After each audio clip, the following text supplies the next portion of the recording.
Welcome, Yasminah. Thank you, Eileen. Thank you very much for having me. Thank you so much for being here and giving me this opportunity. My inspiration for interviewing Yasminah is a couple of months ago, there was a lot of traffic on social media, and it was amazing about all these Jews of color who converted, and they had such amazing stories. And like myself, Yasminah was really impressed by these stories and inspired, but she had put up a post online because she was very curious, quote, "Why aren't Jews of color who can actually trace their Judaism back a few generations being interviewed? If we're going to combat this stereotype that Jews of color, especially Jews of darker skin, are all converts, then we need to interview other Jews. I can think of many examples of Jews of color who may have seemed like they were Christian because they were really crypto Jews who had to practice their Judaism in secret," end quote. So I saw this and I got in touch with Yasminah, and I'm like, hello, I don't know your story at all. I didn't even know there was a story. Now we're going to hear Yasminah speak in 2 seconds. I just want to say one thing that's very important. In America, when you see Jews of color, it's not so common now, but for sure, going back 20 years ago, 30 years ago, even like 15 years ago, you would wonder, wait a second, did you convert? And then you would want to know their story. But there are plenty of Jews of color that did not convert. But when you're in Israel, which is where I met Yasminah, you don't really think about it because there are Jews of all different colors. And it's really not even a thought whether they converted, whether they were born this way. There's just nothing to it. That's why I never thought to ask her. But now Yasminah is going to share the story. Please welcome Yasminah Respes. Thank you again for giving me this opportunity to tell my story, tell the story of my family. So I want to start off by I guess just mentioning about the crypto Jews, and one thing that I want to mention is that when my paternal side, my dad's side, my great grandmother, when she was on her deathbed, she and my great grandfather had always told my grandfather, we're Jewish, we're different.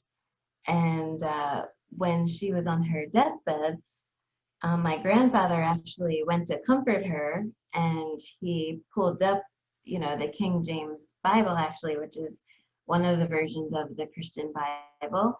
And my great grandmother, pushed it away, and she said, "No, that's not our book. We don't read that book. We're from the old country."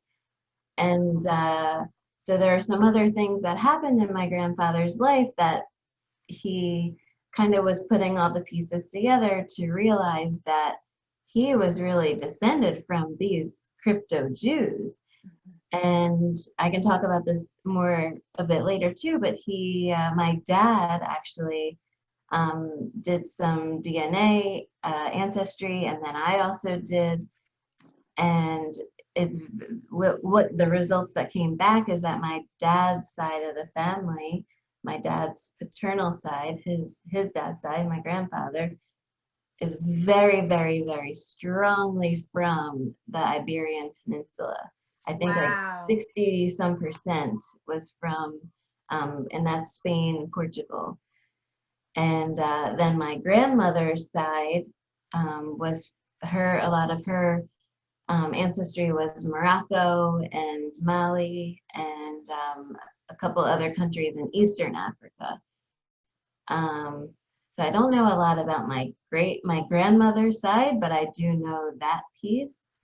I guess today I'm going to focus more on my grandfather and just kind of his story of, I guess, kind of where I started. So like I said, my grandfather was told, from what I understand, that from a young age, that we were different and we were Jewish, but they weren't really practicing. They didn't really know a lot. And like I said, probably because there were so many years where the tradition was lost, and they didn't really have that to hold on to. Well, if you just don't mind me asking just one question, where did your grandfather grow up when his parents were telling him we're different, we're Jewish? He grew up in Philadelphia. Okay.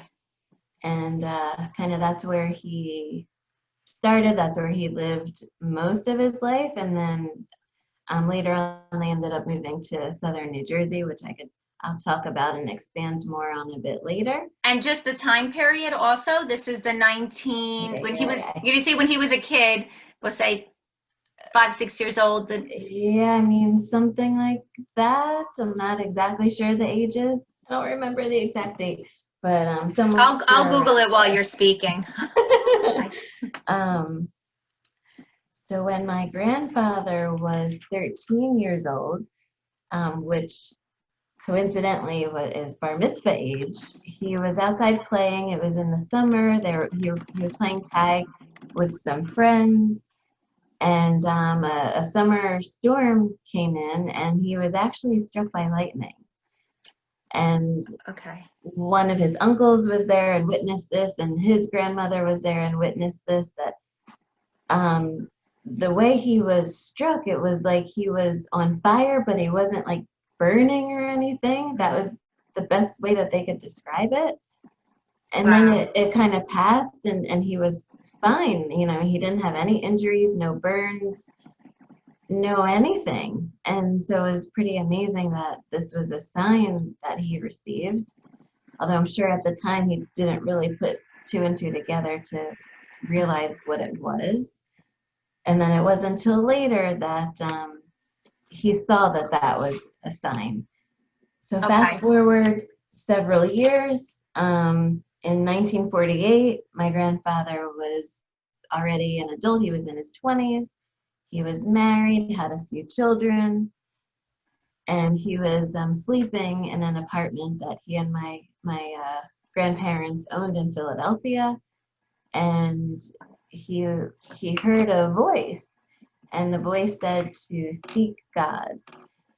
And then there was like a gust of wind that kind of came through the room. He tried to cover himself with the blanket, because, you know, where's this voice coming from? He's, you know, kind of half asleep but not really in a full sleep. And he pulled the blanket over his head, and then when he tried to pull the blanket down, there was like a force on it, and then he couldn't pull the blanket back down. And then there was like a gust of wind that came through. And the interesting thing about this was that in the room that they were sleeping in, there were no windows. There were no windows. No windows. Yet there is a gust of wind. And there was a gust of wind that came through. And then once that wind came through, my grandfather was able to pull the blanket down. And it's very interesting, strange. You know, my grandmother she was asleep. She didn't hear anything, just him. He experienced that. And the voice he heard, can you just tell us again? Seek God. Seek God. And up until this point, let me ask you, he was always told by his parents, you're different, we're Jewish. But was there any practice of any religion at all in the home? No, not really. No religion. Not really. Okay. No. But after this happened, he remembered what happened to him at 13. He remembered what his parents had always taught him. Mm-hmm.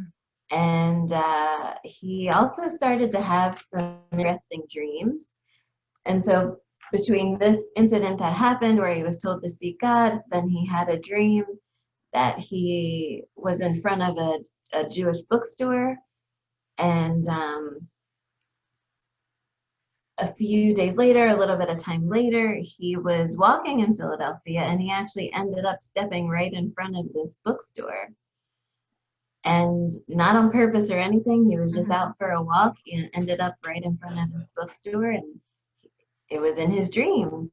And he went in and he introduced himself to the bookstore owner, and he said he was searching, he wanted to learn more. And she gave him a siddur, she gave him a chumash, and she said that these are two very important books. And then she also gave him a Rashi Da'at, which is a book to learn basic Hebrew. So it has, you know, the alphabet, the letters, the vowels, nikudot, so that he could start learning. And so that's what he did. And for I mean, 1948, there was no internet. There was no, he didn't have really a rabbi at the time that was really helping him to guide him. He just taught himself. And he worked and he worked and he studied and he learned. And 18 months later, he was actually able to lead his first seder. So at this point, he's immersing himself in Torah, in Judaism, and he taught himself how to read Hebrew and how to write in Hebrew? Right. Okay, just for the audience, as you heard Yasminah say, this is pre-internet. This is before we had all these apps and everything. So to begin with, this is not an easy thing to do. But for those that aren't familiar, in the Hebrew language, the letters we have are different than the English language. But in addition to that, how we read, what we see in print, in the books, in the prayer books, and everywhere, the letters are different than how we write. We write in what's called script. But this is not an easy thing to learn, and especially when you're doing it on your own. So that's amazing. 18 months, you said. And then he was able to lead his first Seder. For those of you that don't know, Seder is on Passover. 18 months. Did you guys realize the significance of the number at the time? I mean, you weren't born yet, but I wonder if he thought about that. You know, I wonder. Like you said, fast forward 18 months. Where did he lead this Seder? Like, who was with him? Was it just his family? What was going on at this point? So at that time, it was just with his family. Okay. But later on, he did he founded a congregation called Adat Beit Moshe, and that was initially in Philadelphia, Pennsylvania. Okay. And you know, initially started with just family, and then little by little, word kind of spread. Mm-hmm.